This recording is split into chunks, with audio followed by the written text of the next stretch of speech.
वो आ रहा भाई।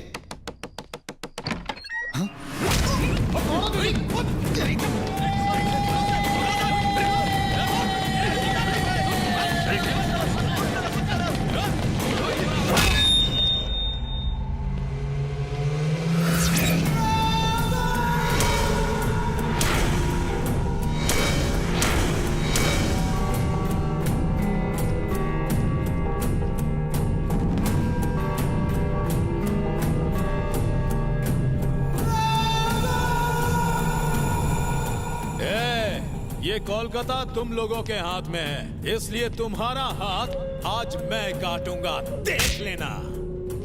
बुला अपने नायक बाप को, बुला रे। उसे फोन लगा के बोल, घातक भाई आज हम लोगों को ऊपर पहुंचाने वाला, प्लीज बचा लो। सुना तूने? बुला उसे, नहीं तो यही चीर दूंगा। बुला उसे। तूफान बुलाने पे नहीं आता, वो अपनी मर्जी से आता और तबाही मचाता है। तू भी उसके कहर से बच नहीं पाएगा। आ रही है तेरी मौत। वो आएगा, कहां से आएगा, कैसे आएगा, अरे कब आएगा? वो कोई ट्रेन या बस नहीं है जिसके आने का कोई टाइम हो। तूफान है वो। जब नायक आएगा तो तबाही लाएगा। मेरी एडवाइस मानो, अपना बोरिया बिस्तरा बांध लो और यहाँ से कट लो, या भगवान को याद करो, क्योंकि जब मौत आती है तो वही याद आता है।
अगर मुझे चोट लगे तो बर्दाश्त कर लेता हूँ, दोस्तों की तरफ आंख उठाए तो दुनिया से उठा देता हूँ।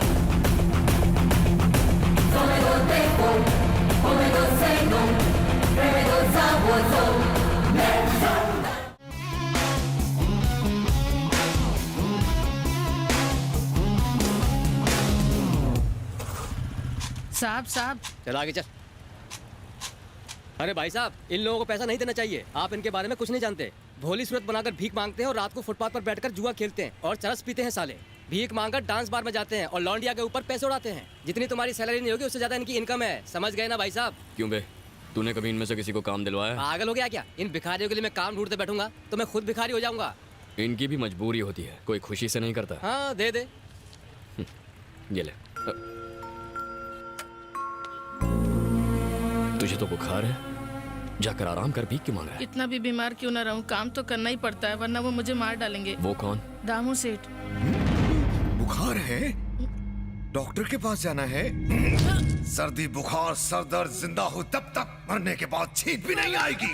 छोड़ दो, मेरे बच्चे को छोड़ दो। अगर रोना है ना तो भीख मांगते टाइम रोना। सुनो, तुम जिंदा रहो या मर जाओ, दिन में 100 रुपए तुम्हें लाना ही होगा, वरना तुम्हारी जिंदगी जहन्नुम बना दूंगा। वो इतना बेरहम है कि छोटे बच्चों की आंखें तक फोड़ देता है।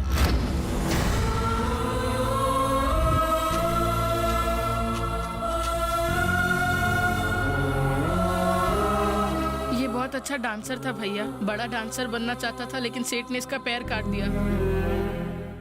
दामू सेठ के आदमी बस स्टॉप, रेलवे स्टेशन, हर जगह पर फैले हुए हैं भैया। जो भी नया बच्चा आता है वो उसे काम का झांसा देकर फंसा लेते हैं। एक बार जो बच्चा उनके चुंगल में फंस जाता है वो वहाँ से जिंदा कभी नहीं निकल पाता। तुम पुलिस में कंप्लेंट क्यों नहीं करते? 2 बच्चों ने कंप्लेंट करने की कोशिश की थी, पर उसने उन दोनों को मार डाला। हम सब उसके डर की वजह से ही मजबूरन भीख मांगते हैं भैया। कहाँ मिलेगा ये दामू?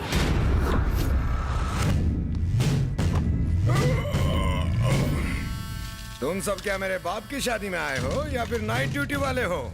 जी साहब। कुत्तो, खाना तो 3-3 बार खाते हो और भीख मांगने एक बार जाते हो। पता नहीं लोग कॉइन्स क्यों देते हैं, नोट क्यों नहीं देते, गिनने में कितनी तकलीफ होती है। जय हो जय हो। महीने की पहली तारीख को लगता है कि लक्ष्मी जी स्वयं पधारी है। शर्म करो बॉस, इसको भी कोई इनकम बोलता है? छोटे, पैसा चाहे अंबानी का हो या भीख का, रेट तो वही रहने वाला है ना। अरे छोटे, चिल्लर का भाव मार्केट में नोट से कहीं ज्यादा है। मैं तुझे चिल्लर का गणित समझाता हूँ। हमारे हजारों भिखारियों की फौज 1, 2 और 5 के सिक्के मिलाकर कितना पैसा लाते हैं? अरे मेरे मुन्ना, रकम इतनी बड़ी है कि जब इन बोरियों में नहीं समाती तो तेरे कैलकुलेटर में कैसे फिट होगी? अगर अंडरवर्ल्ड के लोगों को पता लगे कि इस बिजनेस में इतना मुनाफा है तो वो लोग यही धंधा शुरू कर देंगे। आ गया मेरा बेटा, हीरो लग रहा है एकदम। मैं कैसा लग रहा हूँ भाई?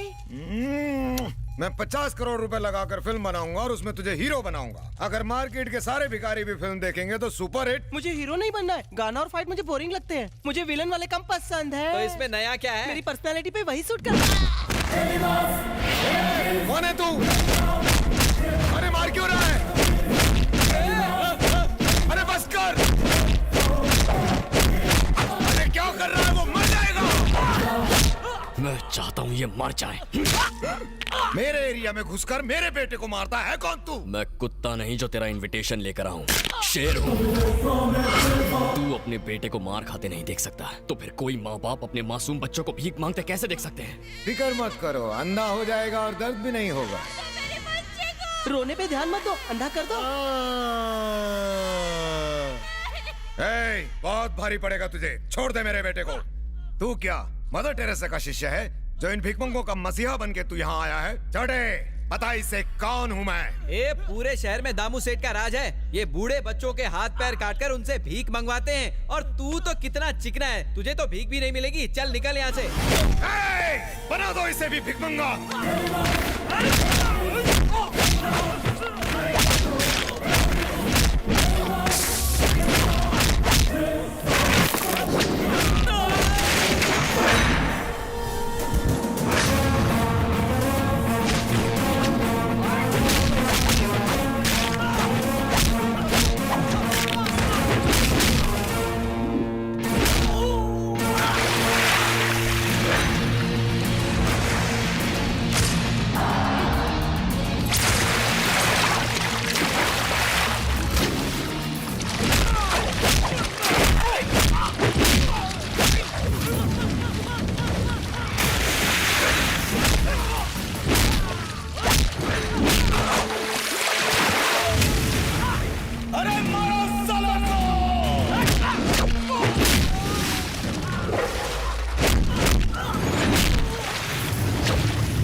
स्टेशन?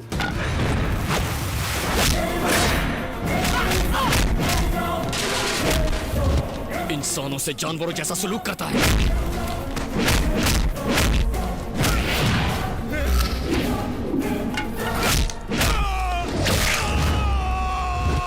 तूने अपने इन्हीं गंदे हाथों से उन मासूम बच्चों की आंखें निकाली थी ना, जिन्हें अपनी माँ की गोद नसीब नहीं हुई। उनके हाथों में तूने कटोरे थमा दिए। बस करो भाई, उनको किए की सजा मिल गई। अब तो भिखारी इन्हें भीख देंगे। मुंह छोड़ दो, नहीं तो भीख भी नहीं मांग पाएंगे। बड़े भाई छोड़ दो ना, कितनी देर से चिल्ला रहे, कान में दर्द होने लगा है।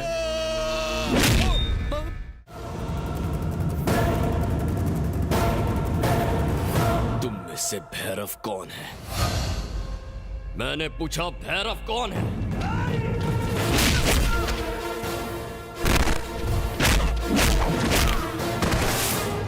कौन है भैरव? मैं हूं मैं। क्यों मारेगा तू मुझे? अगर कलकत्ता के किसी चौराहे में बीच बाजार तुझे नहीं मारा ना, तो मेरा नाम सिद्धार्थ नायक नहीं रहेगा।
मुझे मत मारो, बख्श दो मुझे। कितने लोग तेरे आगे गिड़गिड़ाए होंगे, तूने माफ किया उन्हें? हाँ? मारो साले को, मार दो। क्या कसूर था मेरे जीजा जी का? तेरे खिलाफ कंप्लेन की यही ना? हाँ?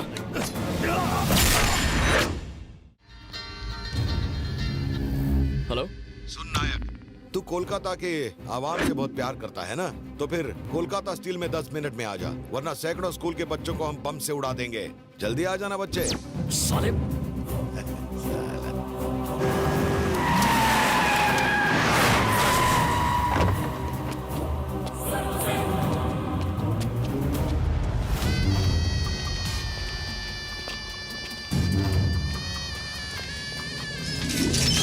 क्यों बे, स्कूल के बच्चों को ढूंढ रहा है? बचाना चाहता है उन्हें? तुझे यहाँ बुलाने के लिए मैंने ये चाल चली थी। तुझे मारने के लिए इससे अच्छा प्लान क्या हो सकता है? मुझे मारकर भी तो नहीं बच सकता, क्योंकि मैं तो नायक हूं ही नहीं, चेरी हूं। अरे तो यही बात कोर्ट में नहीं बोल सकता था? चुबे, कहानी में छोटा सा ट्विस्ट है। तुमने फोन तो नायक को किया था, पर उठाया था मैंने। नायक मेरा कोई मेले में खोया हुआ भाई नहीं है, भगवान है, और तू एक शैतान है। तुझे मारने के लिए उसे जिंदा रहना पड़ेगा ना। सो आज मरने के लिए मैं यहाँ आ गया। तुम दोनों ने मिलकर हमें अच्छा बेवकूफ बनाया, मगर तेरी ये इच्छा भी पूरी हो जाएगी। दीदी, मेरा फोन कहाँ है? पता नहीं, टेबल पर होगा।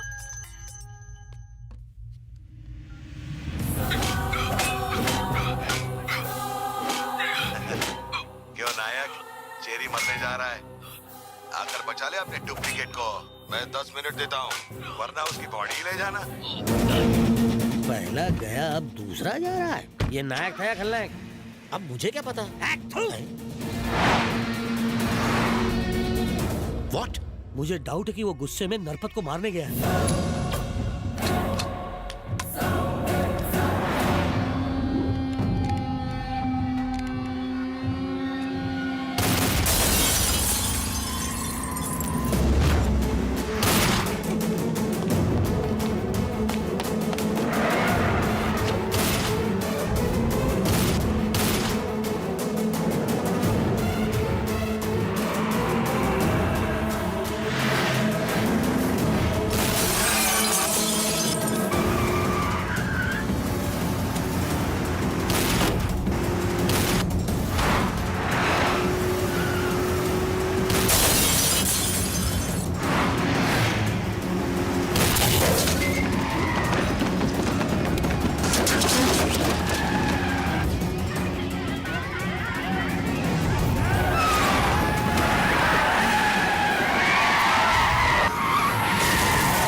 भाई नायक मर गया। हाँ, नायक मर गया।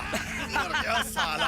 वाह भाई, अब इस डुप्लीकेट को भी मार दो, वरना लोग इसे ही नायक मानने लगेंगे। क्या बे, ऊपर चला गया तू? मरने के लिए तेरे को कोलकाता मिल गया? ए, बम का जैकेट पहना दो इसे।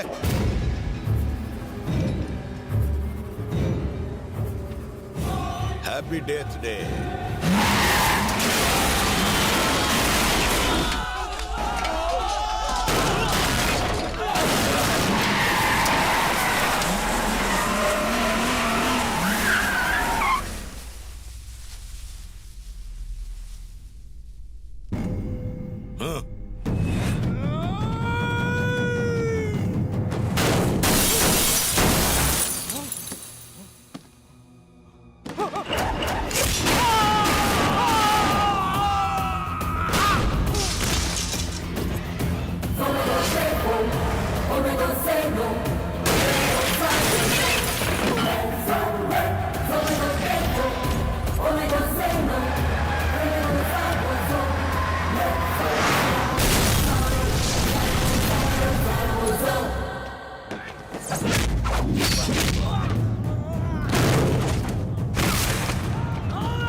लगता है ये तो नरपत भाई का नामो निशान मिटा देगा, और उसके बाद हमारा।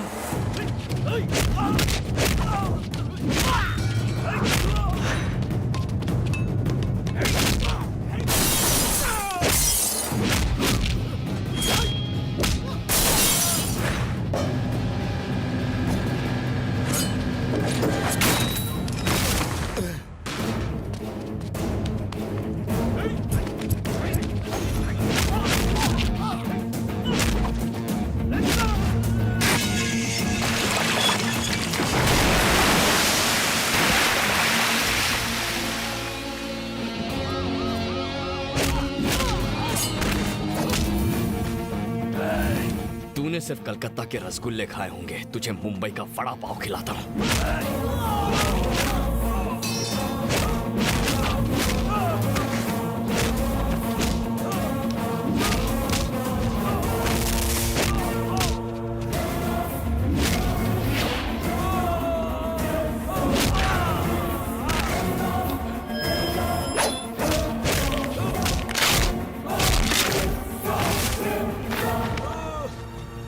उन्हें बॉम्ब वाला जैकेट क्यों पहना रहा है? हमें चॉकलेट दी और इसे जैकेट।